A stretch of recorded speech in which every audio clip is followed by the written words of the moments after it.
Unit 1, problem post number 3, standard form.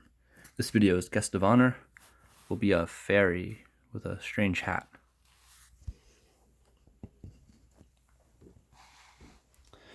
Okay, so Peter says that the expression 2 times quantity x minus x squared minus the quantity x plus 3 has a leading coefficient of 2 and a constant of 3. May says the leading coefficient is negative 2 and the constant is negative 3. Who is correct and why? Well, Peter probably thinks what he thinks because there's a 2 out front and it's positive, and then there's a number 3 right here, but let's put this in standard form first because that's how we can tell what the leading coefficient is and what the constant is. So we have to distribute 2 times x is 2x, and 2 times negative x squared is negative 2x squared. And then we'll distribute over here. The minus sign comes in to make a negative x, and then negative times positive is negative, so we have a negative 3. Looks like May is onto something. Last step, let's just use the commutative property to switch the negative 2x squared out front. We have a 2x and a negative x. If we combine those together, that makes a positive x. And then we have our minus 3. So here we can see, now that this is in standard form, we have our leading coefficient of negative 2, and our constant is negative 3. We know it's in standard form because we are in descending order of degree. We have the largest degree term, the squared term, in front. Then we have our term to the first power, then the term, what we would say to the 0 power, but we call it our constant. The leading coefficient is the number in front of the number within the term that is of the highest degree. So here is our leading coefficient. Leading coefficient. And this is our constant. Constant is the number without the variable. So May is correct. All right, number 2, what is the sum of the leading coefficient and the constant of the expression? Well, looking at it as it is now, it's kind of difficult to determine what the leading coefficient and the constant of the expression is. So we're going to have to put this into standard form. First thing I'm going to do is just rewrite this without the parentheses.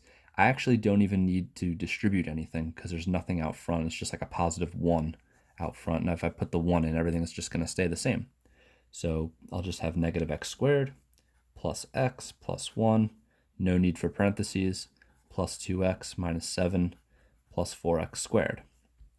From here, I'll combine my like terms to expedite the process so we don't need to use the combined like terms and then the commutative and then the associative. I'm just going to pick out the highest degree term first and combine it. So I have a negative x squared and a 4x squared. So that will combine to a 3x squared. So that is, these ones have been combined.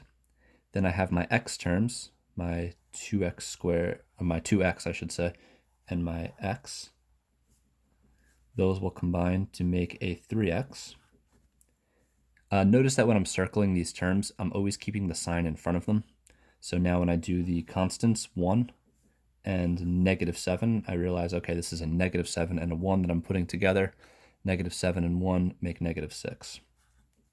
So here's my expression in standard form, 3x squared plus 3x minus 6. I have a leading. Actually, it's not asking me to do that. It wants the sum. What does a sum mean? A sum means addition. So my leading coefficient is 3, and my constant is negative 6. 3 plus negative 6 is negative 3. So here's my final answer. So I have my expression. I remove the parentheses. I put it all in standard form by combining like terms. I identified my leading coefficient as 3. My constant is negative 6. And then it wanted the sum of the two. Sum means add. So I added them up and I got a negative 3. All right. Let's go on to classifying the expression by its degree and number of terms. Oh, remember this? We did this in lesson 1, problem post 1. So we have to talk about these expressions in terms of monomial, binomial, trinomial, and also in terms of degrees such as constant, linear, quadratic, cubic. So let's check it out. So we have this expression here. Oh no. There we go. We have this expression and we want to put it into standard form. To put it in standard form, I'm first going to rewrite it without the parentheses, distributing anything that needs to be distributed, which in this case is both just ones. So just like in this last one from number 2, everything is just going to stay the same. I just don't need these parentheses. They're unnecessary. This is an S, and this is a 5. I know my S's look like 5s. Plus 3S squared minus 6S. Okay, so written again without the parentheses. Now I'm going to combine the like terms. I'm going to start with the largest degree and work my way down using descending order. So I have my 3s squared and a negative 2s squared. Those are the largest degree terms. So I'll just put a dot above both of them to know that I've handled it. And that will come together to make just s squared, because 3 minus 2 is 1. Then I have my s terms. I have a negative s and a negative 6s. That will make a negative 7s. And then finally, I just have my constant, which is 5, so plus 5. S was a poor choice in variable. S squared minus 7s plus 5, it wanted us to classify it by degree and number of terms. This degree here is 2, so it's quadratic. I have 1, 2, 3 terms. Remember, terms are separated by addition and subtraction. So this will be a quadratic, because it's squared, quadratic, and it is a trinomial because it has 3 terms. Trinomial. Okay, part B, we have a little bit of distribution we need to do first. Oh no, fractions. Negative times x is negative x. Negative times 5 over 2 is minus 5 over 2. Good thing all of these fractions are of the same denominator.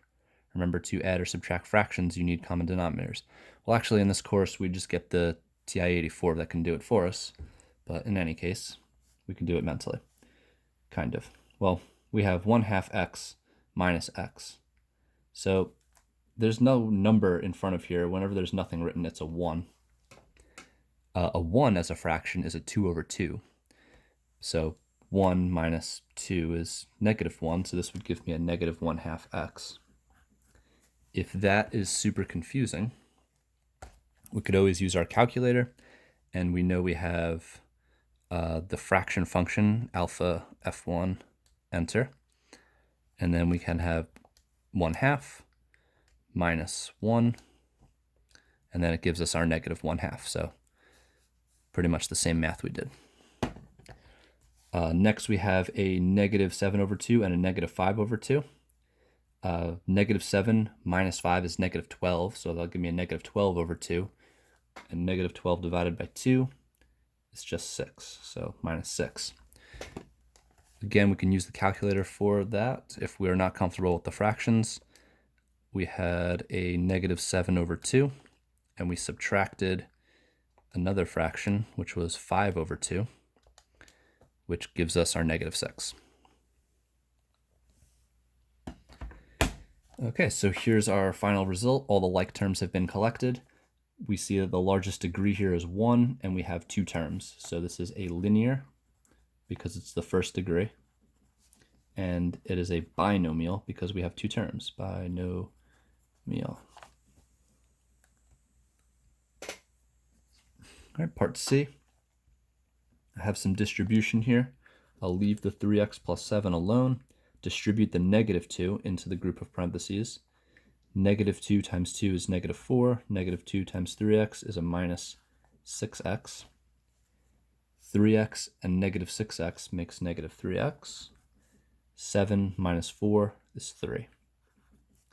So it looks like we have another linear binomial because our largest degree is 1, and we have 2 terms. So again, linear binomial. Finally, part D. Oh no, decimals, they look confusing and difficult. But again, we got the calculator, so we're good. We want to do some distribution. 0.58 x to the third minus 4 times 0.51 x squared. Well, 4 times 0.5 is 2. And then I just have 4 times the 1 here, so it would probably be like 2.04. But we have a calculator. So 4 times 0.51, 2.04. But it's negative, right? I got my minus sign here because negative 4 times positive 0.51. So minus 2.04 x squared. Shouldn't put that plus sign because I'm going to do minus times positive, which is going to be a minus. And then I need 4 times 2.32. Just going to go right to the calculator for that. 2 times, what was it? 2.32. And we get 9.28. X to the third. Okay, so we're well on our way here. We have a couple of cubic expressions, or cubic terms, and one quadratic term. So let's combine the cubic ones. We have negative 9.28 and positive 5, or 0.58. So let's do that. So we have negative 9.28 plus 0.58. And that gives us negative 8.7. So negative 8.7 x to the third minus 2.04 x squared. And now it's written in standard form. I can see that it's got 2 terms, so it's a binomial. My highest degree here is 3, so this will be a cubic binomial.